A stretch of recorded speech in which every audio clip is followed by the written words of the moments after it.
Americans are not excited about the 2024 election, a rematch of 2020 between Joe Biden and Donald Trump. And that's raised a lot of interest in third party candidacies, in particular, Robert F. Kennedy Jr. He has a famous name. His uncle was President John F. Kennedy. His father was the president's attorney general, Robert F. Kennedy, who was also a U.S. senator, ran for president. Both of them were assassinated. Robert F. Kennedy Jr. is a lawyer, environmental activist who made a name for himself suing large corporations successfully, Monsanto, DuPont.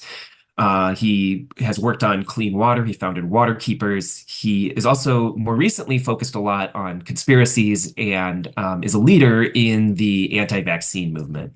A lot of Kennedy's supporters feel like he's a truth teller who's willing to say things that other politicians won't say. They are disaffected. They feel alienated from the government. They feel like the major institutions in this country are not responsive to the people, the media, corporations, the government.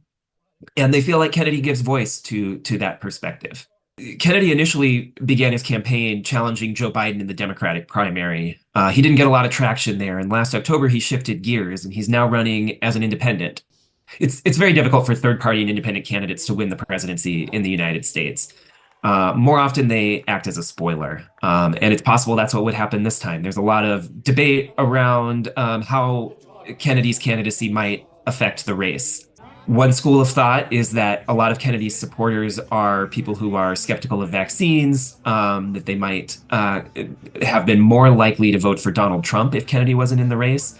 Another school of thought is that he's a Kennedy, and the Kennedys are the most famous Democratic dynasty in this country, and that he's more likely to draw votes from Joe Biden. Kennedy's announcing his vice presidential running mate soon. He's floated a few names: Aaron Rodgers, NFL quarterback, and Jesse Ventura, the former governor of Minnesota and former professional wrestler. Those names suggest he's looking for somebody with a high profile to run with him. And that ticket is going to face some pretty big obstacles right away, not the least of which is getting on the ballot.